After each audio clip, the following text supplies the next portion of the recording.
Hello and welcome to my YouTube channel. आज मैं discuss करने जा रहा हूँ फरवरी 2025 का मैथमेटिक्स का पेपर। तो पहले देखिए, इंस्ट्रक्शन कुछ इम्पोर्टेंट्स पता रहना चाहिए।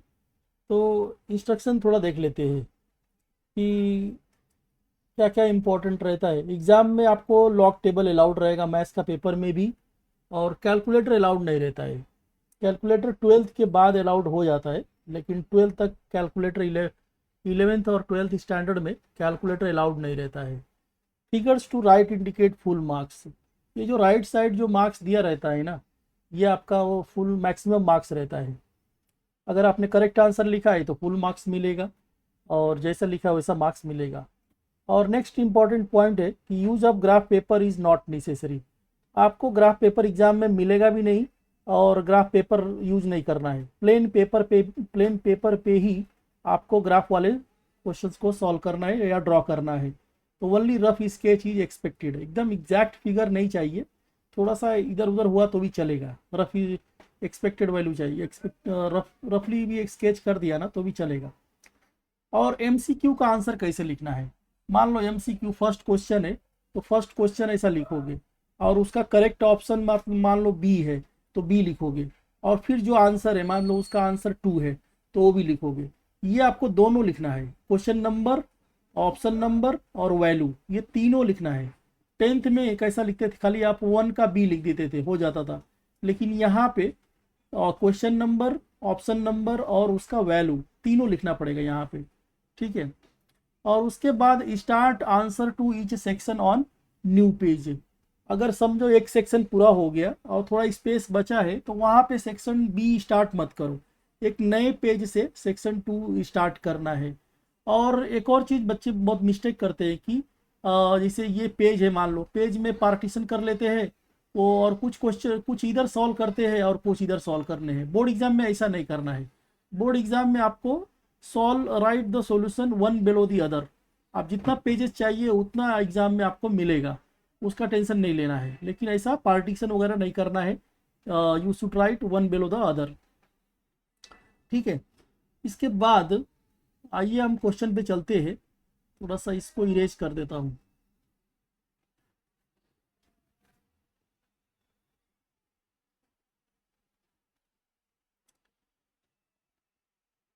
इसके बाद में पहले तो ये क्वेश्चन है। अगर पहले आपको खुद से ट्राई करना चाहिए कि ये क्वेश्चन आप कर पा रहे हो, नहीं कर पा रहे हो। टाइम लगा के रखो, देखो आप 3 घंटे का जो पेपर है, 3 घंटे में आप सॉल्व कर पा रहे हो कि नहीं कर पा रहे हो, कितना क्वेश्चन सॉल्व कर पा रहे हो। तो पहले तो क्वेश्चन है, और मैंने ये उत्तम पेपर सॉल्यूशन से लिया है। मैं कुछ उसका एडवर्टाइजिंग नहीं कर रहा हूँ, लेकिन अच्छा बुक है और उसका मैंने यूज कर रहा हूँ एक्सप्लेन करने के लिए। तो क्वेश्चन पेपर तो कहीं भी मिल जाएगा, सॉल्यूशन भी टेक्स्ट बुक में ही मिल जाएगा। कुछ इतना बड़ा डिफिकल्ट क्वेश्चन नहीं आता है अपना बोर्ड में, इजी क्वेश्चन आता है। मार्च का जो पेपर रहता है, फरवरी मार्च का पेपर, उसमें तो इजी क्वेश्चन रहते हैं। अगर जुलाई वगैरह का पेपर है ना, तो उसमें डिफिकल्ट क्वेश्चन आता है। लेकिन मार्च, फरवरी मार्च वाले क्वेश्चन में easy question paper, easy question रहता है, उसमें ज़्यादा डिफिकल्ट क्वेश्चन नहीं आते हैं। और 15 से 15 to 17 मार्क्स का थियरम आता है। तो कुछ थियरम वाले चैप्टर है, वो भी मैं आपको डिस्कस करूँगा कि कौन से चैप्टर में कितने थियरम है इम्पोर्टेंट। और ये पेपर देख के भी थोड़ा आपको आइडिया आ ही जाएगा कि क्या क्या इम्पोर्टेंट है। तो आप देखिए, पूरा पूरा वीडियो देखिए, आपको बहुत कुछ आइडिया मिलेगा आपको एग्ज़ाम में कैसे पेपर सॉल्व करना है। तो फर्स्ट आंसर देखो, फर्स्ट दिया है कि, ठीक है, क्वेश्चन तो आप रहने दो, डायरेक्ट सॉल्यूशन से ही डिस्कस करते हैं। तो फर्स्ट क्वेश्चन में ना आपको 8 MCQ रहेगा, 8 MCQ, और एक MCQ 2 मार्क्स का रहेगा। तो 16 मार्क्स का तो MCQ हो गया। ठीक है। उसके बाद में ये आपको 4 शॉर्ट आंसर, एकदम शॉर्ट आंसर वाले 4 क्वेश्चन रहेंगे, 1 1 मार्क के। तो 16 और ये 4, 20 मार्क्स तो ऑब्जेक्टिव हो गया। उसके बाद में थोड़ा सा और राइटिंग वाले सब्जेक्टिव क्वेश्चन, शॉर्ट आंसर, ये आपको सेक्शन बी में देखने को मिलेगा। सेक्शन बी में सब शॉर्ट, छोटे, ज़्यादा 4 to 5 लाइन्स वाले आप आंसर रहेंगे, ज़्यादा डिफिकल्ट क्वेश्चन नहीं रहता इसमें। तो इस वेटेज के हिसाब से उसके बाद में सेक्शन, हाँ, ये क्वेश्चन नंबर 2 अटेम्प्ट एनी 8, तो 8 क्वेश्चन, शायद 11 है टोटल, और 11 में से आपको 8 करना है कोई भी। तो एग्ज़ाम में ना ये अगर आपको आ रहा है ना तो एक दो एक्स्ट्रा करके रखो, क्योंकि जो आप करते हो उसमें मिस्टेक होने का भी चांस रहता है। तो एक दो एक्स्ट्रा कर लिए, अगर टाइम है आपके पास में और लग रहा है कि मैं कर कर सकता हूँ एक्स्ट्रा, तो एक्स्ट्रा कर लो, आ रहा है तो। क्योंकि कभी कभी कोई हमारा अगर 8 ही आपने किया है उसमें एक मिस्टेक हो गया तो आपका मार्क्स चला जाएगा। तो इससे अच्छा है कि आप थोड़ा सा एक्स्ट्रा करके रखो एग्ज़ाम में। और उसके बाद में सेक्शन सी आता है। सेक्शन सी में भी 8 क्वेश्चन करना है, लेकिन ये 3 मार्क्स के एक क्वेश्चन है, 3 मार्क्स वाले हैं। तो 3 इंटू 8 24 मार्क्स का टोटल वेटेज रहेगा। थोड़ा सा ये थोड़ा उससे बड़ा क्वेश्चन रहेगा, ठीक है। जैसे ये क्वेश्चन है, express the following switching circuit in symbolic form and construct switching table and interpret it. तो पहला इसका सिंबॉलिक फॉर्म लिखना है और फिर उसका स्विचिंग टेबल लिखना है। जो आंसर आएगा उसका एक्सप्लेन करना है कि उसका मतलब क्या है, ठीक है। ऐसा क्वेश्चन दे देगा। फिर उसके बाद में ये सारे क्वेश्चन है 3 मार्क्स वाले, ठीक है। उसके बाद सेक्शन डी आता है, लास्ट सेक्शन। सेक्शन डी में एक क्वेश्चन 4 मार्क्स का रहेगा और 5 करना है, अटेम्प्ट एनी 5, 5 इसमें से करना है। इसमें तो ज़्यादातर थियरम डाल देता है। देखो आपको एक थियरम और 2 थियरम, दो थियरम ही डाल दिया इसमें। दो क्या, इसमें एक और थियरम देख लो, 3 थियरम है। तो इसमें दो मिनिमम 2 थियरम तो रहता ही है सेक्शन डी में। तो 15 टू 17 मार्क्स का आपका थियरम रहता है पेपर में, पूरे पेपर में। तो थियरम भी करना बहुत इंपॉर्टेंट है। और प्रॉब्लम्स तो चेंज होते रहता है, प्रॉब्लम फिक्स नहीं है कि वही प्रॉब्लम रिपीट होगा, क्योंकि प्रॉब्लम्स भी प्रॉब्लम है, मैथ्स में तो प्रॉब्लम ही है, हजारों प्रॉब्लम्स है। तो उसमें से गिन के प्रॉब्लम्स आने हैं तो कोई रिपीट होने का चांस बहुत कम है, ठीक है, उसकी प्रोबेबिलिटी बहुत कम है। थियरम रिपीट होता है, थियरम्स आप अगर अच्छे से कर लिया ना, तो ज़्यादा नहीं, 10 से 12 थियरम अगर कर लिया उसी में से रिपीट होते रहता है, तो उसका एडवांटेज आपको रहेगा।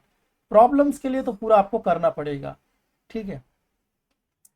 तो ये है टोटल आपका कितना क्वेश्चन, 34 क्वेश्चन रहेगा, ठीक है। और उसमें इंटरनल हर सेक्शन में आपको ऑप्शन भी रहेगा।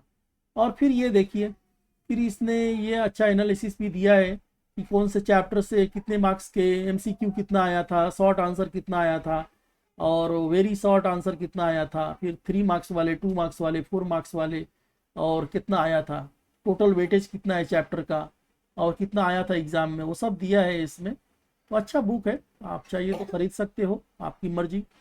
और आइए अब सॉल्यूशन देखते हैं। जो क्वेश्चन आया था February 25 में, तो टोटल 3 घंटे का पेपर रहता है, लेकिन आपको आधा घंटा और एक्स्ट्रा मिलता है, ठीक है। और मैक्सिमम मार्क्स 80 रहता है।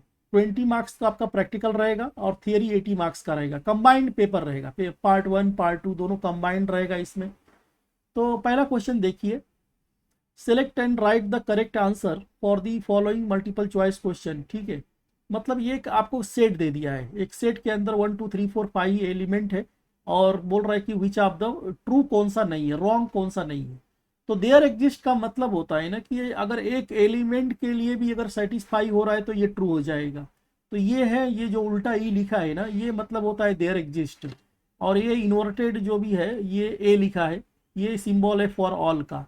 तो फॉर ऑल में हर एक एलिमेंट के लिए ट्रू होगा तब ट्रू होगा, लेकिन देयर एग्जिस्ट में अगर एटलीस्ट एक एलिमेंट के लिए भी ये कंडीशन ट्रू हो जाता है ना, तो हम ट्रू मानेंगे। तो कौन सा ट्रू नहीं है, डायरेक्ट भी टिक कर सकते हो ये, क्योंकि एक एक एलिमेंट के लिए तो ट्रू हो जाएगा ये रिमेनिंग वाला, देयर एग्जिस्ट वाला।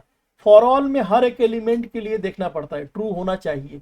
इसे देख लो, अब एक ये किसके लिए, मान लो एक्स का वैल्यू इसमें से क्या लोगे कि ये ट्रू हो जाए, तो एक्स 5 ले लो, 5 है इसके अंदर, ये ट्रू हो जाएगा। अब एक्स का वैल्यू क्या लोगे कि ये लेस देन 9 हो, एक्स आप ले लो, 1 ले लोगे तो भी 1 + 2 3, 3 लेस देन 9 है, तो एक वैल्यू के लिए ट्रू हो जा रहा है। लेकिन ये वाला जो कंडीशन है ना, इसमें हर एक वैल्यू के लिए आपको चेक करना पड़ेगा। अगर हर एक वैल्यू सेटिस्फाई कर रहा है तभी आप बोल सकते हो कि ये ट्रू होगा। तो ये पॉसिबल नहीं होता है, फॉर ऑल वाला ही ज़्यादा चांसेस रहेगा ऐसे क्वेश्चन में। तो आप मान लो कि 1 डाला, 1 डालोगे, एक्स का वैल्यू 1 डालोगे तो 1 + 6 7, 7 इज नॉट ग्रेटर देन 9। तो पहले ही रॉन्ग हो गया, तो ये रॉन्ग हो गया, तो नॉट ट्रू वाला पूछा है तो इसलिए सी ऑप्शन, सी आंसर हो जाएगा। ठीक है, आई होप समझा रहेगा। नेक्स्ट देखते हैं क्वेश्चन नंबर 2 कि in triangle A B C A plus B cos C ये दिया है और इसमें प्रोजेक्शन रूल लगाना है। ए इक्वल टू होता है ना, ए इक्वल टू होता है, पहले तो ये ओपन कर दो, ओपन करके कॉम्बिनेशन ऐसा बनाना था, मतलब A equal to B cos C plus C cos B ऐसा बनाना था हर एक को। B equal to C cos A, जो नहीं है वो दोनों इधर आता है राइट में, और इधर ए कॉस सी आता है। तो ऐसा मल्टीप्लाई करके और ये तीनों क्लब कर लेना था ए बी सी का वैल्यू, और फिर आंसर ए बी सी आ जाता था। तो ये प्रोजेक्शन रूल लगाना था इसमें। प्रोजेक्शन रूल आता भी नहीं है एग्जाम में, बहुत सारे बच्चे इसको इग्नोर ही कर देते हैं, लेकिन इस बार आ गया था। तो ये थोड़ा सा हर चीज आपको पढ़ के जाना चाहिए। ठीक है, नेक्स्ट देखते हैं, ये वेक्टर्स का क्वेश्चन है। मैग्नीट्यूड ऑफ ए दिया है 5, बी मैग्नीट्यूड ऑफ बी दे दिया है, और magnitude of A cross B दे दिया है, और ए डॉट बी का मैग्नीट्यूड पूछा है आपसे। ठीक है, तो इसमें देखो ये दिया है, जो दिया है उसको यूज किया है पहले। तो 25 इक्वल टू, देखो क्रॉस प्रोडक्ट का मैग्नीट्यूड होता है magnitude of A into magnitude of B into sine theta. ठीक है, तो इसमें से साइन थीटा का वैल्यू आ गया 5/30, और फिर कॉस थीटा आ जाएगा। चाहे तो आप आइडेंटिटी यूज कर सकते हो, या तो जो गिवन था ना उसका यूज कर लिया, मतलब इसका यूज कर लिया, और फिर इसमें इससे साइन का वैल्यू आ गया, साइन का वैल्यू आ गया तो आप आइडेंटिटी यूज कर लो, sine square theta plus cos square theta equal to 1। तो उस आइडेंटिटी से आपको कॉस थीटा आ जाएगा। कॉस थीटा क्यों आया, क्योंकि इसमें यूज होने वाला है डॉट में। तो डॉट का फॉर्मूला होता है magnitude of A into magnitude of B into cos theta. तो कॉस थीटा का वैल्यू और मैग्नीट्यूड ऑफ ए और बी का वैल्यू इसमें पुट कर दिया। नहीं तो यहाँ पे आप एक और चीज यूज कर सकते थे, एक लैग्रांजेस आइडेंटिटी होता है, लैग्रांजेस आइडेंटिटी। ये क्या होता है कि क्रॉस का प्रोडक्ट का स्क्वायर प्लस डॉट का प्रोडक्ट का square equal to magnitude of A का square into magnitude of B का स्क्वायर। तो अगर ये आइडेंटिटी आपको पता है तो डायरेक्ट भी यूज कर सकते हो आप। तीन में से कोई दो दिया है ना, मान लो कि क्रॉस दिया है और ये भी दिया है, तो डॉट आराम से निकाल सकते हो, ये भी यूज करके निकाल सकते हो। ठीक है, उसके बाद में नेक्स्ट देखते हैं वेक्टर इक्वेशंस। लाइन का क्वेश्चन दिया है, तो vector equation of the line passing through the point, ये point and parallel to the vector, दो वेक्टर के पैरेलल टू द वेक्टर, सीधा सीधा दे दिया है।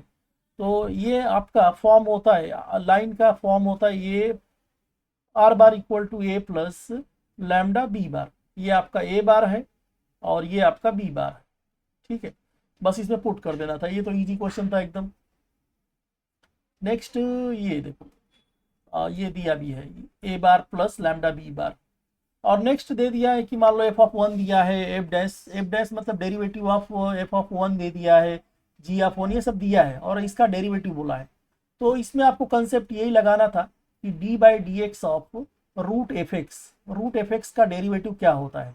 रूट एफ एक्स का डेरिवेटिव होता है ना 1/2 root F X into d/dx of F prime of d/dx of F X, d/dx of F X होता है। इरेजर लेना पड़ेगा लगता।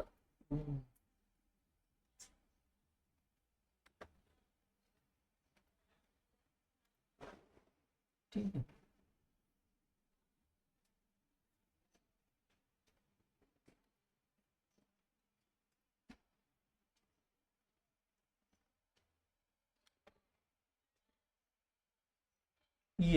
ये वाला फॉर्मूला लगा के और आप इसमें कर सकते थे।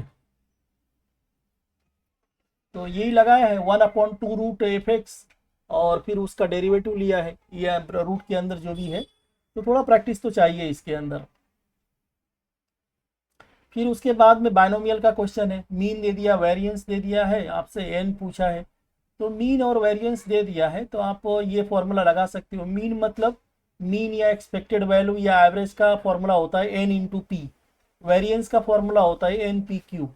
तो एक दूसरे में पुट करके या डिवाइड करके आप इसमें से n निकाल सकते थे, कोई बहुत बड़ी बात नहीं थी। और एक और चीज़ अपना p प्लस क्यू 1 होता है, तो ये mean equal to N P, variance equal to N P Q, और ये p प्लस क्यू 1 होता है। तो ये इसके हेल्प से आप निकाल सकते हो। एक और शॉर्ट फॉर्म होता है, अगर n निकालना है ना, तो मीन का square upon mean minus variance लगा सकते थे। मीन कितना दिया था, मीन 18 दिया था, और मीन 18 माइनस, और वेरिएंस दिया था, मीन माइनस, मीन भी 18 है और ये 12 है, इधर ये 12 दे दिए ऐसा 12। ओके, तो ये 6 आएगा, ये 6 आएगा, 6 3 जा 18 और 18 3 जा 54। तो ये शॉर्टकट भी पता है तो आपको एमसीक्यू में लगा सकते हो, ठीक है। या फिर ये एनपी ऐसा ही याद रखो, फुल याद रखो, ये आपको बार बार काम आएगा। मीन मतलब एनपी और वेरिएंस मतलब एनपीक्यू। उसके बाद में ये वाला क्वेश्चन है, integration of X raise to X bracket 1 plus log X, ये किसके इक्वल होगा।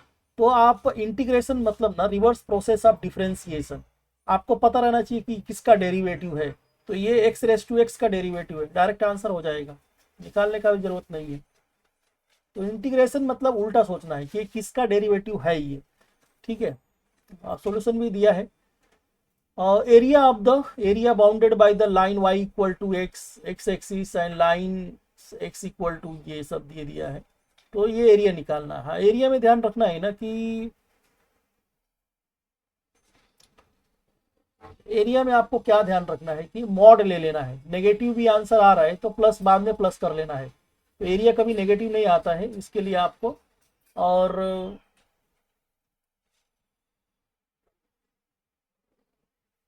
माइनस से प्लस जा रहा है तो दो पार्ट में ब्रेक कर लो, माइनस से प्लस 0 और ये -1 से फिर पॉजिटिव वाला, -1 से 4 लेना है ना, -1 से 0 और 0 से 4 लेना चाहिए।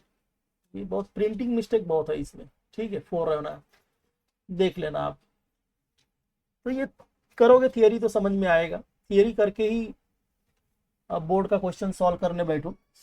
ये हो गया, फिर और कितना क्वेश्चन हो गया, 8 हो गया। अब वन लाइन वाले क्वेश्चन आ गए, वन लाइन वाले क्वेश्चन आ गए। ये सेक्शन बी नहीं है अभी, सेक्शन बी तो अभी 1 मार्क वाले देख लेते हैं इधर। आंसर द फॉलोइंग, तो छोटे छोटे क्वेश्चन रहते हैं। Right the negation of the statement, तो देयर एग्जिस्ट का नेगेशन होता है ना फॉर ऑल, देयर एग्जिस्ट में फॉर ऑल लगा दो, यहाँ पे नॉट लगा दो। ग्रेटर देन है तो लेस देन इक्वल लिख दो, या फिर ग्रेटर देन है उसको कट कर दो, ठीक है। दो ऑप्शन कर सकते हो कि for all N in N plus 8 less than R equal to 11 कर सकते हो, या फिर ये आपको नहीं करना है तो ये कर लो, n plus 8 not greater than 11, दोनों में से एक कर लो, ठीक है। फिर उसके बाद right the unit vector in the opposite direction. Unit vector मतलब होता है ना you cap A, you bar upon magnitude of you bar. Opposite direction बोल रहा है तो माइनस साइन लग जाएगा बस। अब ये यू बार तो वैसे का वैसा ही रहेगा, और मैग्नीट्यूड ऑफ यू तो कैसे निकालते हैं वो पता रहना चाहिए कि कंपोनेंट्स आई जे के कंपोनेंट्स को स्क्वायर रूट के अंदर स्क्वायर करते हैं तो उससे आंसर मिल जाता है, तो ये आंसर हो जाएगा। फिर उसके बाद में क्या बोल रहा है कि ये right the order of differential equation. Order पहले तो ऑर्डर निकालने, ऑर्डर तो ऐसे निकल जाएगा, ऑर्डर के लिए कोई टेंशन नहीं है। ऑर्डर में देख लो highest power, highest order derivative कौन सा है, हाईएस्ट ऑर्डर डेरिवेटिव है 2, तो ऑर्डर हो जाएगा 2। इसने डिग्री भी निकाल दिया है, डिग्री पूछा तो नहीं है। तो right the order of differential equation, लेकिन डिग्री निकालने के लिए ना ये रूट वगैरह या पावर इंटीजर नहीं है तो पावर को सिंप्लीफाई करना पड़ता है, ठीक है। लेकिन द ऑर्डर के लिए कुछ सिंप्लीफाई करने का जरूरत नहीं रहता है। आप डायरेक्ट देख लो हाईएस्ट ऑर्डर कौन सा है, इसमें पूरे में हाईएस्ट ऑर्डर सेकेंड ऑर्डर है, ऑर्डर हो गया 2, ठीक है। Write the condition for the functions to be strictly increasing. Strictly increasing के लिए ना ये एफ डैश मतलब derivative of function greater than 0 होना चाहिए, और खाली इंक्रीजिंग बोला तो ग्रेटर देन और इक्वल भी आता है, लेकिन स्ट्रिक्टली बोला ना तो डेरिवेटिव ग्रेटर देन 0, इसमें इक्वल नहीं आता है बस। उसके बाद में सेक्शन बी देखते हैं। सेक्शन बी में क्या है, using the truth table prove the statement pattern, ये सब प्रूव करना है कि इक्विवेलेंट है। तो ये कैसे करोगे, आप टेबल बना लोगे, टेबल बनाने के बाद में ना इसका जो कॉलम है, इसका कॉलम, इसका कॉलम और इसका कॉलम, तीनों के कॉलम का जो ट्रूथ वैल्यू है ना आइडेंटिकल होने चाहिए। अगर तीनों के ट्रूथ वैल्यू का, ये मान लो ये ए है और कौन सा है P and Q, P and Q किधर निकाला है, पी एंड क्यू लगता निकाला नहीं है, और ये पूरा ये वाला, ये दोनों का अगर देखो, ये टी है, पहला टी है, दूसरा एफ है, तीसरा एफ और चौथा एफ, तो दोनों का अगर ट्रूथ वैल्यू आइडेंटिकल है तो इक्विवेलेंट हो जाएगा। इक्विवेलेंट लिखने के लिए ये 3 इक्वल साइन लगाते हैं। तीसरा क्वेश्चन हो गया। उसके बाद में फोर्थ वाला देखो, फोर्थ में adjoint, find the adjoint of the matrix. तो बोर्ड एग्जाम में डायरेक्ट शॉर्टकट यूज नहीं करना है, इसमें पूरा स्टेप्स चाहिए, पूरा एकदम, अगर नहीं लिखोगे तो 2 मार्क्स का क्वेश्चन है, 1 ही मार्क मिलेगा, इतना याद रखो। तो ये नहीं कि डायरेक्ट, बहुत बच्चे इसका शॉर्टकट भी पता रहता है कैसे निकालना है, शॉर्टकट से निकाल के और आंसर लिख देते हैं, तो उसके लिए मार्क्स भी आपका कट जाएगा। इसके लिए प्रॉपर मेथड है कि आप लिखो, माइनर निकालो, को फैक्टर निकालो, उसके बाद को फैक्टर मैट्रिक्स लिखो, उसके बाद को फैक्टर मैट्रिक्स का एडजॉइंट कैसे निकालते हैं। एडजॉइंट क्या होता है, ट्रांसपोज ऑफ को फैक्टर मैट्रिक्स, जो भी को फैक्टर मैट्रिक्स है ना उसका ट्रांसपोज करने पर एडजॉइंट मिलता है, और फिर ये एडजॉइंट आ जाएगा। नेक्स्ट क्वेश्चन में क्या पूछ रहा है, फाइंड द जनरल सॉल्यूशन। तो जनरल सॉल्यूशन फॉर्मूला होता है N pi plus minus alpha, tan square theta equal to tan square alpha है, तो theta N pi plus minus alpha हो जाएगा, ठीक है। और डायरेक्ट ये फॉर्मूला में अल्फा का वैल्यू पुट कर देना है। नेक्स्ट है find the coordinates of the point of intersection of the lines represented by this.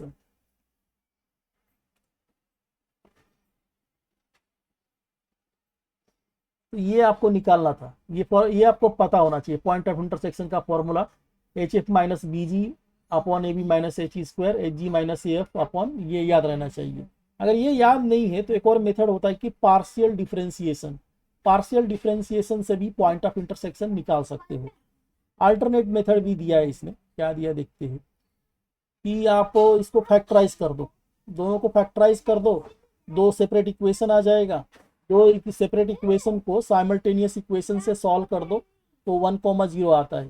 तो सेपरेट इक्वेशन करके और फिर साइमल्टेनियस इक्वेशन लगा के सॉल्व करके फिर पॉइंट ऑफ इंटरसेक्शन में एक्स और वाई का वैल्यू निकाल सकते हो, ऐसा भी आप कर सकते हो।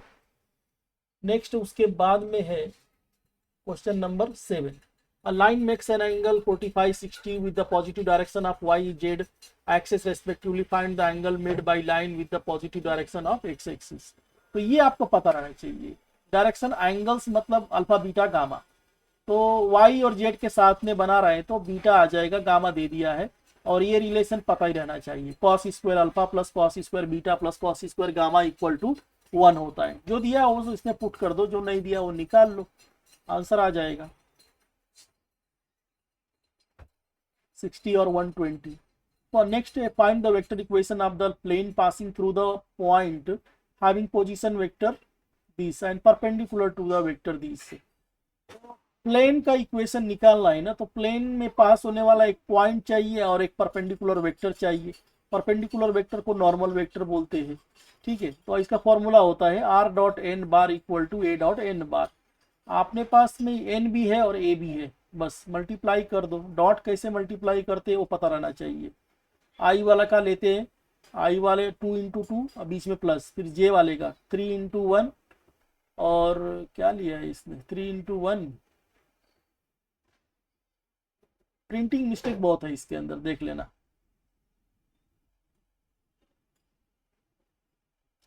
फिर next divide the number 20 into 2 parts, application of derivative so that sum of the their squares is minimum, ये वाला क्वेश्चन है। तो इसमें 2 पार्ट अज्यूम कर लेने का, मान लो कि 20 का एक पार्ट x है तो दूसरा पार्ट 20 माइनस एक्स हो जाएगा, और क्या दिया है sum of their squares, sum of their square लिख दो और इसी को fx मान लो, ठीक है,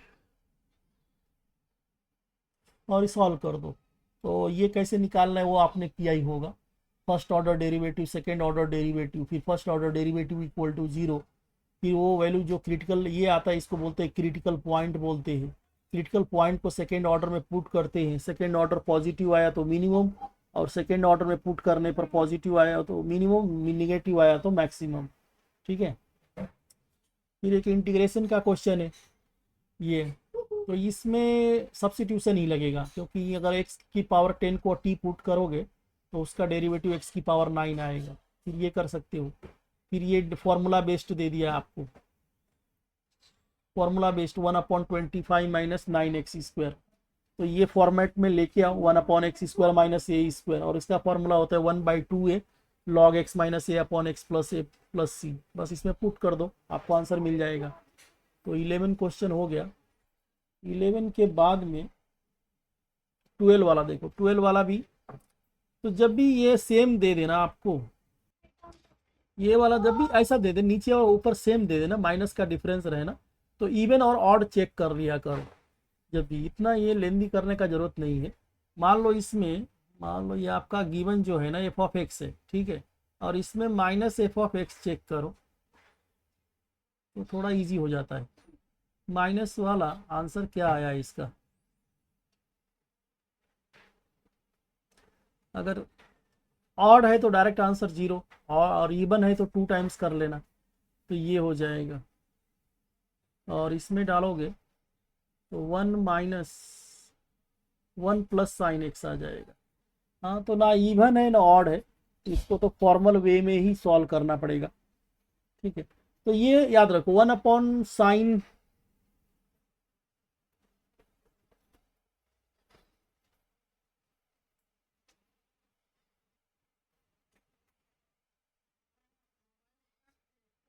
तो 1/1 माइनस साइन एक्स हो, या 1/1 प्लस साइन एक्स हो, या 1/1 माइनस कॉस एक्स, या 1/1 प्लस कॉस एक्स, ये सब को सॉल्व करने का मेथड यही है कि रैशनलाइज कर लो, अपोजिट साइन से, डिनोमिनेटर के अपोजिट साइन से डिवाइड मल्टीप्लाई कर लो और फिर स्प्लिट कर दो, फिर आपका सॉल्व हो जाएगा। सेक स्क्वायर का इंटीग्रेशन tan x और सेक इंटू tan का सेक x होता है। तो ये डेफिनेट इंटीग्रेशन का क्वेश्चन था, ये आंसर आया होगा। फिर नेक्स्ट है एप्लीकेशन ऑफ डेफिनेट इंटीग्रेशन का, एरिया वाला क्वेश्चन हो गया। तो ये भी एरिया बोला है, find the area of the reason bounded by parabola, एक पैराबोला है और एक लैटस रेक्टम है। तो ये सिमेट्रिक रीजन है पूरा, ये पूरा रीजन का निकालना है। तो सिमेट्रिक रीजन है तो ऊपर वाला निकाल लो और उसका डबल कर दो, इसलिए 2 टाइम्स, और 0 to 4 एक्स का ले, एक्स एक्सेस कहाँ से कहाँ मूव कर रहा है, 0 से 4, 0 से 4, ये फॉर्मूला होता है वाई डी एक्स, वाई का वैल्यू इसमें से निकाल लो, 4√x हो जाएगा। बस इसको पुट, और √x का इंटीग्रेशन निकाल लो, फिर √x का इंटीग्रेशन निकालोगे तो ये 128/3 आंसर आ जाएगा। नेक्स्ट है, suppose x is a waiting time in minutes for a bus and it's a probability density function is given by this, find the waiting time is between 1 to 3, मतलब probability of 1 to 3 ले लेना है integration में। तो PDF मतलब integration, ठीक है, integration में 1 to 3 ले लो और वाई डी एक्स या एफ एक्स डी एक्स ले लो, 1/5 का इंटीग्रेशन निकाल लो, बस इंटीग्रेशन आना चाहिए। दूसरा इसी में एक और क्वेश्चन दे दिया है कि waiting time is more than 4 minutes, तो ग्रेटर देन 4, ग्रेटर देन 4 मतलब लोअर लिमिट दिया है, अपर लिमिट नहीं दिया है, तो अपर लिमिट क्वेश्चन में से ले लेना है, अपर लिमिट 5 आपको ऊपर से ले लेना है, बाकी इंटीग्रेशन वगैरह सेम है। उसके बाद में सेक्शन सी आ जाता है। सेक्शन सी में देखो, express the following switching circuit in the symbolic form of language logic. फिर इसका आपको पहले लिख देना है कि सिंबॉलिक फॉर्म लिख देना है, पैरेलल में रहेगा तो और आता है, सीरीज में रहेगा तो एंड आ जाएगा, और ये दोनों सीरीज में है और लेकिन ये कॉम्प्लीमेंट दिया है तो नेगेशन आ जाएगा, negation P and negation Q. फिर इसका स्विचिंग टेबल मतलब 1 0, बहुत सारे बच्चे टीएफ वाला ही सॉल्व करके आते हैं। तो मैथ्स में देखो, मैथ्स में कोई बहुत डिफिकल्ट चीज़ नहीं है, थोड़ा सा आपको पढ़ाई तो किया है, सारे बच्चे पढ़ के ही जाते हैं, लेकिन कुछ बच्चे सॉल्व करके बोलते हैं हाँ सारा हो गया मैंने सब कर दिया है, लेकिन मैथ्स में ऐसा नहीं करना है। सॉल्व करने के बाद में ना आपको क्रॉस चेक करना है, क्या पूछा था, क्वेश्चन बराबर से कॉपी किया है कि नहीं, फिर उसके बाद मैंने सॉल्व किया है कि नहीं, अच्छे से सॉल्व किया है कि नहीं। तो स्विचिंग टेबल या इनपुट आउटपुट टेबल पूछ रहा है ना, तो 1 0 लेना है, टी की जगह पे 1 और एफ की जगह पे 0 लेना है। अगर आप इससे कंफर्टेबल नहीं हो तो पेंसिल से सॉल्व करो, पेंसिल से टीएफ में कर दो और फिर उसके बाद में आप ब्रैकेट में 1 0 लगा दो तो भी चल जाएगा, ऐसा तो नहीं है। तो ये स्विचिंग टेबल या इनपुट आउटपुट टेबल मतलब 1 0 लेना है आपको, टी की जगह पे 1, एफ की जगह पे 0, रूल वही रहेगा, वही सब रूल फॉलो करना है। मान लो लास्ट में ये आ गया 0 0 आ गया तो इंटरप्रेट बोला है, इसका मतलब क्या हो गया, तो lamp will never glow irrespective of the switches. पूरा 0 आ गया ना तो लैम्प कभी जलेगा ही नहीं, चाहे स्विच ऑन रहे चाहे ऑफ रहे। और मान लो पूरा 1 आ गया तो lamp will always glow irrespective of the switches, चाहे स्विच बंद करो चाहे चालू करो हमेशा जलता ही रहेगा। तो 0 का मतलब 1 का मतलब यही हो गया। फिर उसके बाद में एक इनवर्स ट्रिग्नोमेट्रिक फंक्शन का एक क्वेश्चन दे दिया है, तो ये 2 tan इनवर्स, ये आप 2 टाइम्स दिया है, दो दो पार्ट में लिख दो और इसमें फॉर्मूला लगा दो tan 1 x plus Y upon 1 minus X Y. ठीक है, इसमें कंडीशन यही रहता है कि x ग्रेटर देन 0 होना चाहिए, y ग्रेटर देन 0 होना चाहिए और दोनों का प्रोडक्ट है ना लेस देन 1 होना चाहिए। अगर लेस देन 1 नहीं है तो फिर देख लेना पाई प्लस लगेगा या कुछ और लगेगा। तो ये कंडीशन भी चेक करना पड़ता है इनवर्स ट्रिग्नोमेट्रिक फंक्शन में। उसके बाद में क्या दे दिया है उसी को सॉल्व किया है अभी यहाँ तक। अच्छा, बहुत लेंदी कर दिया है। ठीक है, सॉल्यूशन तो आप देख लेना इसमें से। तो लास्ट में फाइनली आंसर क्या आया है, फाइनली आंसर π/2 आया है। फिर देखो ये half angle formula, half angle formula पहले तो इसमें से ए बी सी दिया है तो एस निकाल लो, एस सेमी पेरीमीटर होता है, तीनों साइड को ऐड करो डिवाइड बाई 2 कर दो तो पेरीमीटर आ गया 21 आ गया। अब इसमें कॉस कॉस ए का फॉर्मूला, कॉस ए चाहिए ना तो कॉस कोसाइन रूल लगाया है, कॉस ए में बी स्क्वायर प्लस सी स्क्वायर माइनस ए स्क्वायर अपॉन 2bc लगाया, इसमें वैल्यू पुट कर दिया आंसर आ गया होगा।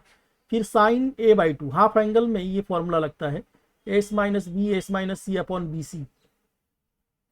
फिर कोसेक, कोसेक मतलब इसको रेसिप्रोकल ले लो साइन का, तो 1/√5 है तो √5 हो जाएगा आंसर। और इसमें अच्छी बात है देखो बुक में स्टेप बाय स्टेप मार्क्स दिया है कि आप यहाँ तक सॉल्व करोगे तो 1 मार्क मिलेगा, ये इसका आंसर आएगा 1 मार्क मिलेगा, फिर ये पूरा सॉल्व किया इसका आंसर आया तो 1 मार्क मिलेगा, ऐसा।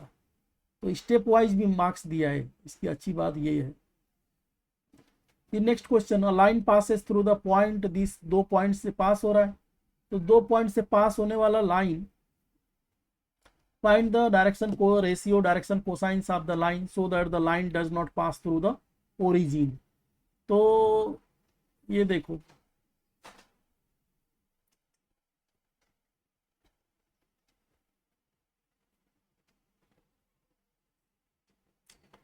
तो अपने को डायरेक्शन रेशियो और डायरेक्शन कोसाइन बोला है ना, तो दो लाइन से पास होने वाला, मान लो कि एक आपका ये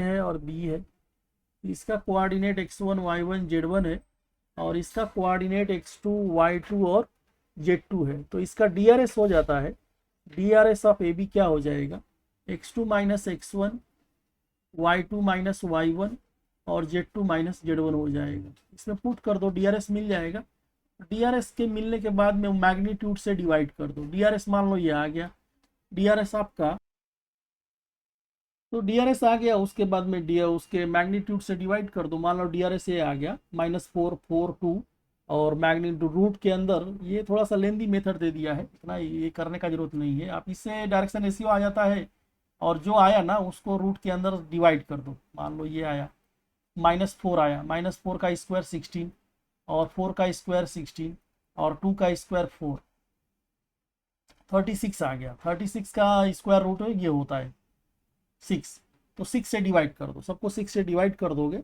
आपको आंसर मिल जाएगा। मतलब डायरेक्शन कोसाइन क्या हो जाएगा, -4/6, 4/6 और 2/6, ये सारे आंसर हो जाएगा। इतना लेंदी मेथड करने का जरूरत नहीं था।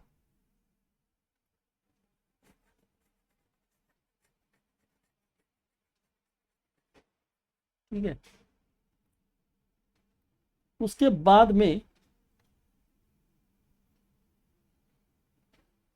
ये तो आ गया। अब एक और क्वेश्चन पूछा है ना इसमें, और उसके बाद में इसमें क्या पूछ दिया, ये क्या आ गया यार,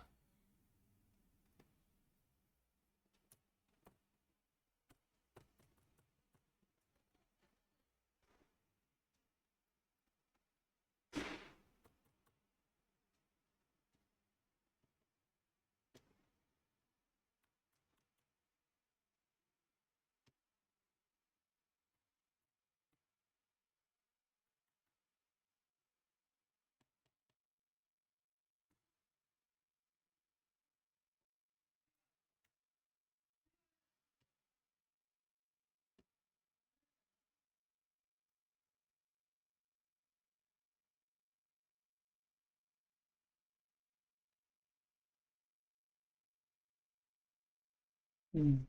और इसके बाद में एक और एडिशनल क्वेश्चन पूछ रहा है कि line does not pass, so that the line does not pass through the origin.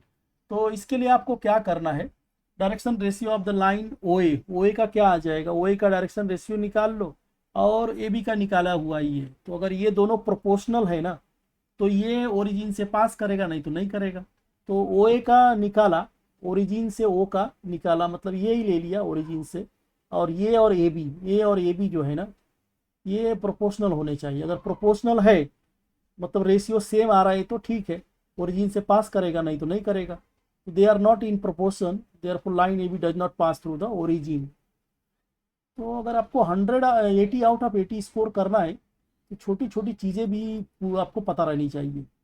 Next है find the Cartesian and vector equation of the line passing through this and having direction having ratio this. तो ये formula होता है, ये direct लिखा ही है, x minus x one by a, y minus Y one by b, z minus z one by c. इसमें a B सी आपका ये डी आर एस है और ये पॉइंट है X one Y one Z one, बस पुट कर दिया, हो गया आंसर खत्म।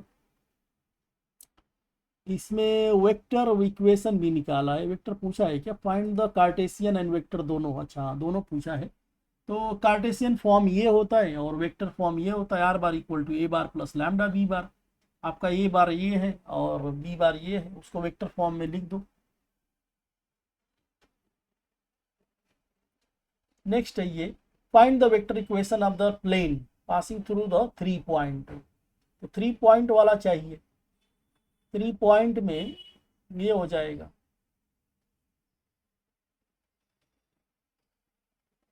आर डॉट ए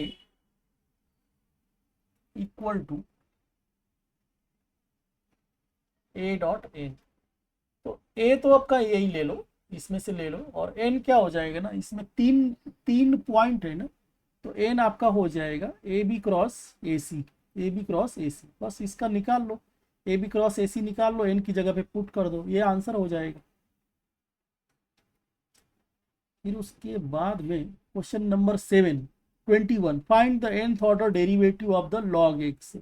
तो ये कभी आया ही नहीं, जब से सिलेबस चेंज हुआ है, सिलेबस में था लेकिन कभी आया ही नहीं था, ये फर्स्ट टाइम दे दिया था nth ऑर्डर डेरिवेटिव। पहले सिलेबस में रहता था, हम लोग जब पढ़ते थे तो ये था nth ऑर्डर डेरिवेटिव, बीच में निकाल दिया था, फिर बीच में रखा, लेकिन जब से रखा है 2000 जो भी है 18 या 19 से, लेकिन कभी पूछा नहीं था, फर्स्ट टाइम ये 25 में ही पूछा है।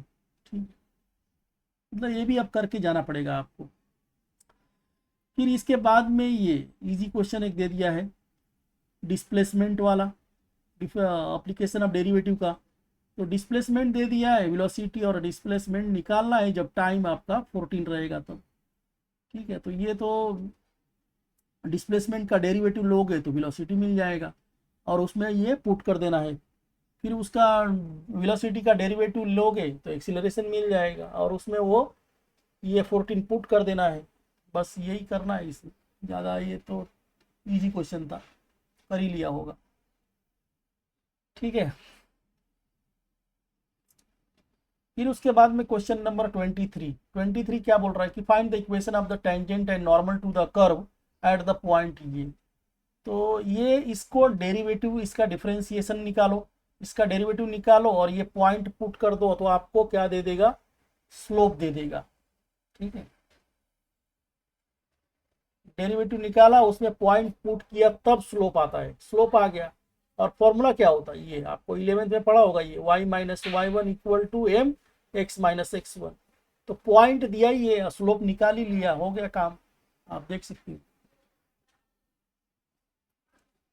बस पुट कर दो आंसर मिल जाएगा। उसके बाद में प्रोबेबिलिटी डिस्ट्रीब्यूशन का क्वेश्चन है, 3 coins are tossed, X is a number of heads, find the expected value and variance. तो 3 कॉइन टॉस किया तो ये सैंपल स्पेस बनेगा, सैंपल स्पेस का मार्क्स नहीं रहता है इधर, मेन आपका ये टेबल है। तो ये एक्स नंबर ऑफ हेड बोल रहा है, तो नंबर ऑफ हेड क्या क्या पॉसिबल है, 0 हेड हो सकता है इसमें, ये वाला आ गया खाली, तीनों टेल आ गया तो 0 हेड 1 हेड। अगर 3 कॉइन टॉस कर रहा है ना तो 0 से लेके 3 तक एक्स का वैल्यू होता है, 0 1 2 3। तो एक्स 0 मतलब प्रोबेबिलिटी क्या आएगा, एक्स 0 मतलब प्रोबेबिलिटी, एक्स नो हेड वाला कितना है इसमें, नो हेड वाला एक ही है, 1 आउट ऑफ 8, प्रोबेबिलिटी हो जाएगा 1/8। एक हेड वाला, 1 हेड वाला कितना है, 1 हेड वाला एक है, वन हेड वाला दो, और वन हेड वाला कौन है भाई, गलत दे दिया है क्या, दो हेड दो हेड दो हेड, दो टेल दो टेल। अच्छा यहाँ पे ये दो टेल रहेगा, प्रिंटिंग मिस्टेक बहुत है इसके अंदर, थोड़ा देखना पड़ेगा। तो वन हेड वाला तीन है, 3 आउट ऑफ 8। वैसे ही दो हेड वाला ये है, 1 2 और 3, 3 आउट ऑफ 8। फिर तीन हेड वाला एक ही है, 1 आउट ऑफ 1/। और फिर एक्सपेक्टेड वैल्यू का फॉर्मूला होता है summation x into P I, x into P I, x into P. तो एक्स इंटू पी निकाला है, वेरिएंस के लिए एक्स स्क्वायर इंटू पी चाहिए, तो वो निकाला है फिर। ठीक है, फिर इसे में पुट कर दो आप, फॉर्मूला बेस्ड है, आप पुट कर सकते हो। फिर उसके बाद में ना 25th क्वेश्चन देखो। फिर 25th क्वेश्चन में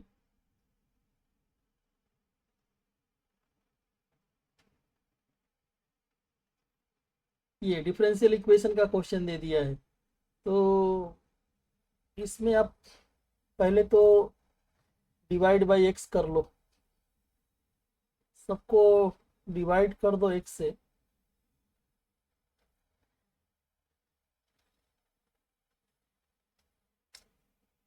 इधर direct y equal to V X ले लिया है।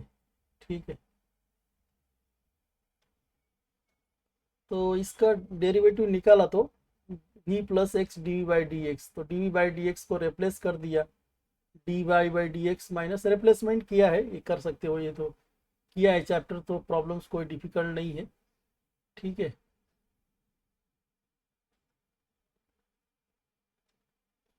तो सेपरेबल वेरिएबल फॉर्म यूज किया है इसमें।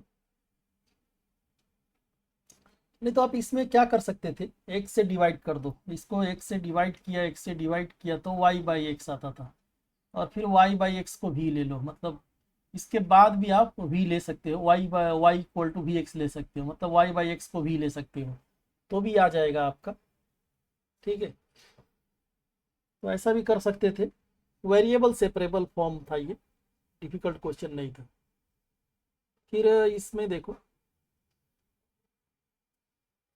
तो लास्ट में answer sine Y by X equal to C X आता है, और ये जनरल सॉल्यूशन होता है। ठीक है, सी अगर इन्वॉल्व है तो वो जनरल सॉल्यूशन होता है, और कभी कभी क्वेश्चन में सी का वैल्यू भी दे देगा, कुछ इनिशियल कंडीशन दे देता है, और सी का वैल्यू निकालने के लिए, तो सी का वैल्यू पुट करने के बाद जो सॉल्यूशन मिलता है ना, वो पार्टिकुलर सॉल्यूशन रहता है, और सी इन्वॉल्व है तो जनरल सॉल्यूशन होता है। नेक्स्ट है 5 कार्ड्स आर ड्रॉन, बाइनोमियल का क्वेश्चन है। 5 cards are drawn with replacement from a well shuffled deck of 52 cards. Find the probability that all the 5 cards are spade. ठीक है, तो true draw a card from A pack of 52 card, success को ले लिया है। अब देखो success क्या लेना रहता है, जो क्वेश्चन देखने का, इसमें क्या पूछा है, 5 cards are spade, no card is spade, तो इसी को पी ले लेने का। सक्सेस क्या लेने का, गेटिंग ए स्पेड कार्ड, और एक्स क्या होता है, नंबर ऑफ स्पेड कार्ड, और ये नंबर ऑफ कार्ड्स ड्रॉन, अच्छा नंबर ऑफ टाइम्स एक कार्ड कितने टाइम्स ड्रॉ हो रहा है, नंबर ऑफ एक्सपेरिमेंट 5 बार हो रहा है, तो n5 हो गया। तो एक्स मतलब नंबर ऑफ स्पेड कार्ड, और पी मतलब प्रोबेबिलिटी ऑफ गेटिंग अ या probability of drawing a spade card, ये हो गया। तो प्रोबेबिलिटी ऑफ सक्सेस मतलब पी आ गया, ये 13 स्पेड कार्ड में से एक कार्ड निकाला है। ठीक है, और 52 में से, तो P आ गया 13/52 आ गया, 1/4, और P प्लस Q 1 होता है, तो Q आ जाएगा। फॉर्मूला ये होता है P of x equal to N C X P raise to X Q raise to N minus X. ये भी एक ईजी चैप्टर है, थोड़ा सा NCR का वैल्यू पता रहना चाहिए। और फिर पहला कंडीशन, ये तो आपने फॉर्मूला बना लिया, फॉर्मूला एक बार बन गया ना, तो उसके बाद बोल रहा है all the 5 cards are spade, मतलब स्मॉल एक्स को आप 5 लेना है, तो ये 5 डाल के कैलकुलेट कर लो। फिर नॉन इज स्पेड, एक्स 0 लेना है, 0 डाल के कैलकुलेट कर लो। ठीक है, इसमें डेसिमल में नहीं लेना है, अगर बड़ा नंबर है या छोटा नंबर भी है, इसे फ्रैक्शन में छोड़ दो, फुल मार्क्स मिलता है, डेसिमल में करने के लिए जरूरत नहीं है। नेक्स्ट है find the inverse by elementary रो।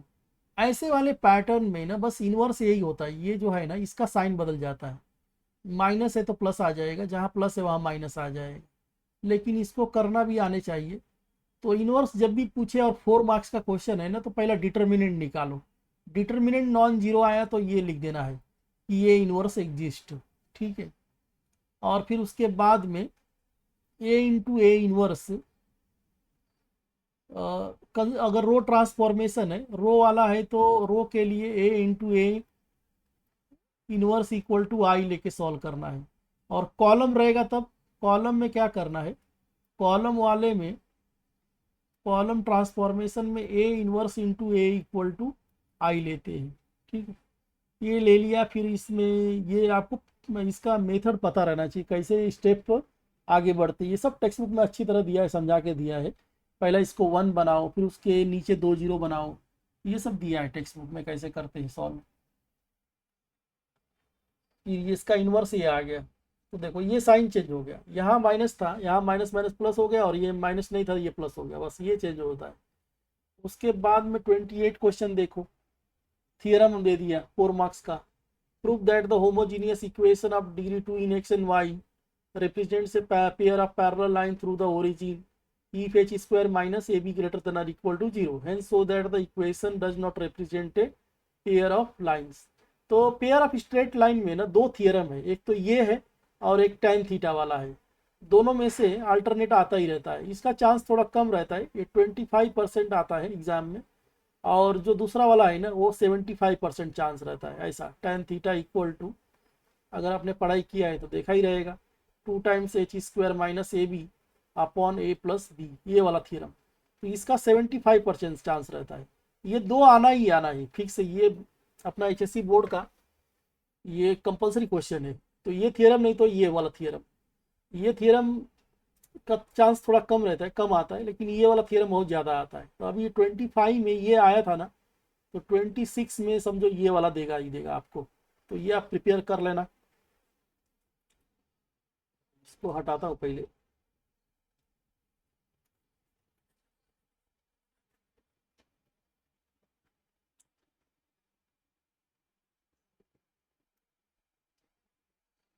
तो ये थियरम है, ये थियरम आईजीटी टेक्स्ट बुक में से कर लेना है आपको, या इधर से भी कर सकते हो। ये आ गया। फिर एडिशनल पूछा था ना कि ये does not represent a pair of line, इसके लिए ये कंडीशन सेटिस्फाई होना चाहिए। अब इसमें कंपेयर करके और इसमें डालोगे ना तो -1 आता है, ग्रेटर देन और इक्वल टू 0 नहीं आता है, इसके लिए ये does not represent a pair of lines हो गया। तो देखो थोड़ा थोड़ा ऐसा दे दिया है, ऐसा जहाँ पे एक एक मार्क्स कट सकता है आपका। तो अगर अच्छे से पढ़ाई नहीं किया है तो ऐसा छोटा छोटा मार्क्स कट जाएगा आपका। फिर ये भी स्टैंडर्ड थियरम है वेक्टर्स का, पूछा ही नहीं इसके अंदर, ये कर लो।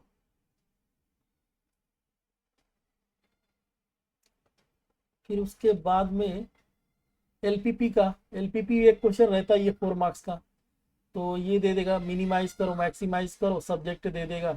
सब्जेक्ट में जितना लाइन दिया है ना, जितना इनिक्वेशन दिया है उतना लाइन बनाना रहता है, और फिर उसमें कॉमन आपको सॉल्यूशन निकालना रहता है। कॉमन रीजन को ही सॉल्यूशन बोलते हैं, कॉमन शेडेड रीजन निकालना रहता है। और उसमें जितना वर्टेक्स है ना, इसका वर्टेक्स ये और ये और ये निकालना रहता है। तो ये बाउंड्री कुछ वैल्यू तो पता ही रहता है, लेकिन कुछ इंटरसेक्शन वाला लाइन दे देगा। तो 2 लाइन को सॉल्व करके साइमल्टेनियस इक्वेशन से ये इसका कोऑर्डिनेट निकालना रहता है। और ये सारे कोऑर्डिनेट को ना जो भी है, ये सारे कोऑर्डिनेट को आपको जेड के अंदर पुट करके, अगर मैक्सिमाइज वाला पूछ रहा है तो मैक्सिमम वैल्यू देखना रहता है, मिनिमाइज वाला पूछ रहा है तो मिनिमम वैल्यू देखना रहता है। तो ये सारा बाउंड्री वाला पॉइंट पुट किया, कॉर्नर वाले पॉइंट्स पुट करके देखा मैक्सिमम कहाँ पे आ रहा है, मैक्सिमम यहाँ पे आ रहा है, तो मैक्सिमम वैल्यू हो जाएगा, मैक्सिमम वैल्यू 37 हो जाएगा at the point x equal to 4 y equal to 5। बस आज स्टेप का मार्क्स भी देख लो, अच्छे से दिया है कहाँ पे मार्क्स, कितना मार्क्स रहता है, स्टेप वाइज मार्क्स रहता है। ऐसा नहीं कि पूरा आंसर आया तभी मार्क्स मिलेगा, आप थोड़ा स्टेप्स भी लगाए, जैसे फिगर ड्रॉ कर दिया तो 1 मार्क हो गया, फिर सारे पॉइंट आप बता दिए तो 1 मार्क हो गया, फिर ये आपने निकाला सारा कॉर्नर पॉइंट्स डाल डाल के निकाला तो इसके लिए 1 मार्क हो गया। अब फाइनल आंसर लिखा उसके लिए 1 मार्क। तो ये भी पता रहना चाहिए। फिर एक और थियरम देख लो, ये अपना डिफरेंशिएशन में 3 थियरम है। डिफरेंशिएशन में 3 में से एक थियरम आना ही आना है, कंपलसरी है, एक आना ही है उसको। तो तीनों थियरम अच्छे से कर लो, तीनों थियरम में से कोई एक आना आता ही आता है। पेयर ऑफ स्ट्रेट लाइन में 2 थियरम है, उसमें से एक आता है, और ये डिफरेंशिएशन में 3 थियरम है। तो जो बच्चे थोड़ा मैथ्स में वीक है, थियरम को अच्छे से कर, थियरम 10-15 थियरम है, 10-15 थियरम आप अच्छे से करके, और वो 10-15 तो उधर से हो गया, और छोटे छोटे कुछ तो प्रिपेयर किया ही होगा 1 साल में, तो 10-15 मार्क्स तो कुछ आप निकाल ही सकते। लॉजिक हो गया, मैट्रिसेस हो गया, वेक्टर्स हो गया, इजी इजी चैप्टर बहुत सारे हैं, बाइनोमियल हो गया, प्रोबेबिलिटी डिस्ट्रीब्यूशन हो गया है। तो इजी चैप्टर में से 10-15 मार्क्स का सम कर सकते हो, और 10-15 मार्क्स का थियरम कर सकते हो। तो 30 और 20 तो कॉलेज दे ही देगा, अगर आपने सब कुछ किया है तो, जर्नल वगैरह बनाया है, एग्ज़ाम दिया तो उसमें तो आराम से। जो वीक है मैथ्स में वो भी ऐसा नहीं है कि फेल नहीं होगा, थोड़ा सा आप इसको तो एकदम इग्नोर कर देगा तो फेल हो जाता है, लेकिन इग्नोर नहीं करना है। 1 साल का टाइम है, और थोड़ा सा प्रिपेयर करके रखो क्या क्या इम्पोर्टेंट है एग्ज़ाम के लिए, वो थियरम्स आप अच्छे से कर लो, और कुछ तो किया ही होगा साल भर में, तो थोड़ा मिला उला के अच्छा, ऐसा नहीं कि मैथ्स में फेल हो जाएगा, मैथ्स में भी आराम से पास हो सकता है। तो 3 थियरम में एक थियरम कर देना है, थियरम 3 मार्क्स का देगा, और इसमें एक छोटा सा क्वेश्चन दे देगा इसी थियरम के ऊपर, उसके लिए 1 मार्क रहेगा। तो ये थियरम और ये सम किया तो 4 मार्क्स मिलता है। तो ये निकाल दिया इसका, यू ले लिया, इसको भी ले लिया, d u by D x निकाला, d u by D x निकाला, d Y by D x चाहिए तो इसको ऐसा डिफाइन कर दिया। देखो यहाँ मिस्टेक कर दिया इसने, D Y by D X लेना चाहिए था, D Y by D x.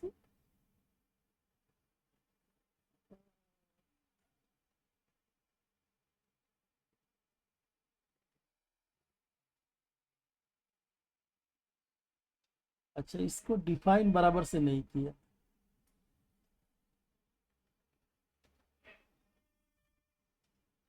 ठीक है, इसने रिजल्ट ही ले लिया है, रिजल्ट सही से लिखा नहीं है इसने।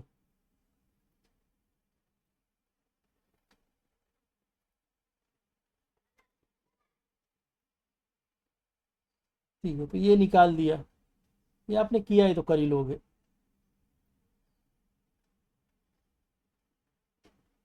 फिर उसके बाद में एक ये इंटीग्रेशन का क्वेश्चन दे दिया, ये वाला, ये जो रिजल्ट है, e raise to x f of x plus f derivative of f of x रहेगा, तो इसका answer e raise to x f of x आता है। तो इसमें बनाना रहेगा, पहले डायरेक्ट सिंपल तो दिया नहीं है, ये ई की पावर ना अदर देन एक्स दिया है ना, उसी को टी लेते हैं। तो जब भी आपको दिख जाए कि ई का पावर अदर देन एक्स है, उसको आप टी ले लो। तो हाँ, साइन इनवर्स एक्स को टी ले लो, साइन इनवर्स एक्स को टी ले लो, उसका डेरिवेटिव ये आ जाएगा 1/√1 - एक्स स्क्वायर। रिप्लेसमेंट करोगे तो सिंपल हो जाएगा, रिप्लेसमेंट करोगे तो sine t plus cos t आ गया, एक फंक्शन है दूसरा उसका डेरिवेटिव है, तो आंसर आ जाएगा e raise to t sine t आ जाएगा। तो 2 थ्योरम तो आपको बताया, लॉ पेयर ऑफ स्ट्रेट लाइन में 2 थ्योरम है, उसमें से एक आता है, डिफरेंशिएशन में 3 थ्योरम है, उसमें से एक आता है। और ये जो है ना डेफिनेट इंटीग्रेशन, डेफिनेट इंटीग्रेशन में ऐसा प्रॉपर्टी दिया है, प्रॉपर्टी 7 या 8 प्रॉपर्टी दिया है। तो जो लास्ट के 4 प्रॉपर्टी है ना, 5, 6, 7, 8, इसमें से एक थियरम आता है, आता ही आता है। तो लास्ट के जो 4 प्रॉपर्टी है, अब याद नहीं आ रहा है कितना प्रॉपर्टी टोटल है, 7 है कि 8 है, लेकिन लास्ट के 4 लास्ट के क्या, आप सारे प्रॉपर्टी को आप प्रिपेयर कर लेना, में स्पेशली लास्ट के 4। तो उसमें से एक आपको 4 मार्क्स में दिख ही जाएगा, 3 मार्क्स के लिए थियरम, और उसमें एडिशनली उसके बेस पे एक क्वेश्चन दे देगा। तो अगर आपको रिजल्ट आता है तो थियरम भी निकाल ही लो, ये सम भी सॉल्व कर ही लोगे। इसको सॉल्व करने का मेथड यही है ना, इसके अंदर जो है उसको टी ले लो, बस आप सॉल्व कर लो, ये आंसर आ जाएगा। फिर एक उसी के बेस पे ये वाला क्वेश्चन दे देगा, ये ट्राइंगल वाला क्वेश्चन दे देगा। ट्राइंगल का आंसर होता है b - a/2, बी मतलब ऊपर वाला, ए मतलब नीचे वाला, 3 - 0/2, तो 3/2 आंसर हो जाता है इसका। लेकिन बोर्ड में शॉर्टकट नहीं यूज करना है, बोर्ड में अगर एमसीक्यू है तो शॉर्टकट यूज कर सकते हो। हाँ, एक और पॉइंट मैं डिस्कस करना भूल गया, कि एमसीक्यू क्वेश्चन में ना आपको सॉल्यूशन नहीं दिखाना है, ठीक है, आप डायरेक्ट आंसर ही लिखना है। बहुत सारे बच्चे पूरा सॉल्व करके स्टेप दिखाते हैं, तो एमसीक्यू में पूरा स्टेप्स दिखाना नहीं है। एमसीक्यू में आपको आंसर लिख देना। जैसे क्वेश्चन नंबर 1 का सी ऑप्शन है, सी का आंसर है 1/2, तो ये लिख देना है बस, उसको सॉल्यूशन दिखाना नहीं है। तो फिर रफली आप सॉल्व कर लो और डायरेक्ट आंसर लिख दो, तो उसमें टाइम वेस्ट नहीं करना है। फिर लास्ट क्वेश्चन है ये अपना डिफरेंशियल इक्वेशन का एप्लीकेशन वाले क्वेश्चन है। बॉडी कूल्स फ्रॉम 80 to 50, एक क्वेश्चन तो रहेगा ये ऐसा वाला, चाहे तो ऐसा दे दे या फिर कुछ और क्वेश्चन दे दे, ये भी आना चाहिए आपको। तो ये आपको पता रहना चाहिए। D theta by D T होता है, न्यूटन्स लॉ ऑफ कूलिंग होता है। ये डिक्रीज हो रहा है तो इसके लिए माइनस ले लेते हैं। अगर कोई चीज़ रिड्यूस हो रहा है, डिक्रीज हो रहा है, तो माइनस साइन ले लेते हैं। Negative sign indicates the temperature is cooling, temperature down हो रहा है तो ये माइनस ले लेते हैं। और कोई चीज़ इंक्रीज हो रहा है तो उसमें प्लस साइन रहता है। फिर आपको ये चैप्टर करना ही पड़ेगा, करोगे तभी आएगा, नहीं तो ऐसे नहीं आएगा। 4-5 क्वेश्चन कर लिया तो समझ में आ जाता है, ईजी है, ठीक है। तो ये था आपका डिस्कशन। आई थिंक आपको कुछ बहुत सारे सीखने को मिला होगा कैसे सॉल्व करना है। तो एग्ज़ाम से पहले 4-5 क्वेश्चन सॉल्व करके जाओ, और ये एक्सपेक्ट मत करो कि ये क्वेश्चन आया है तो ये ही आएगा। मैं आपको पहले ही बता दिया कि थियरम रिपीट होगा, प्रॉब्लम्स रिपीट होने का कोई गारंटी नहीं रहता है। प्रॉब्लम्स हज़ारों प्रॉब्लम्स है, उसमें कुछ भी दे देगा।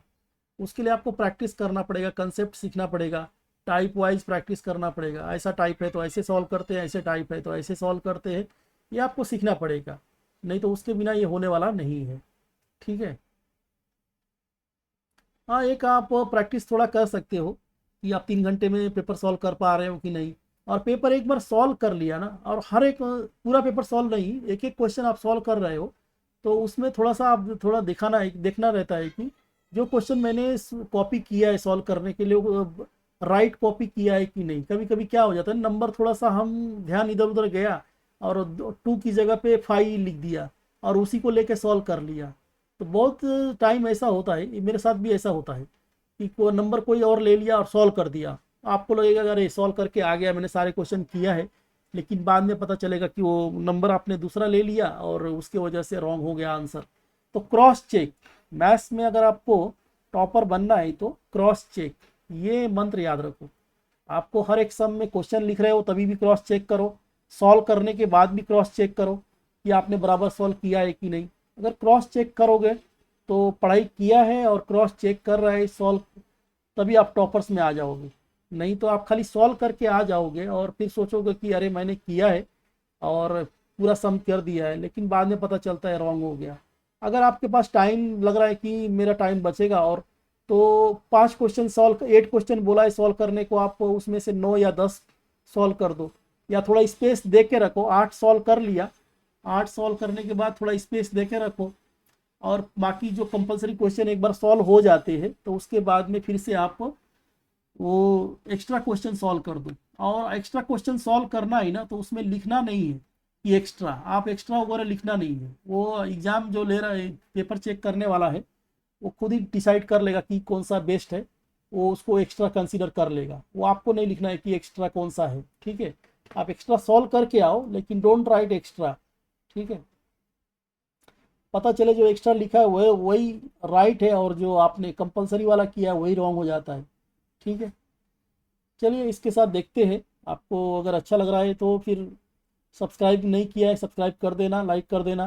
फिर देखते हैं कोई और क्वेश्चन पेपर, अगर अच्छा रिस्पॉन्स आता है तो और पेपर्स डिस्कस करेंगे।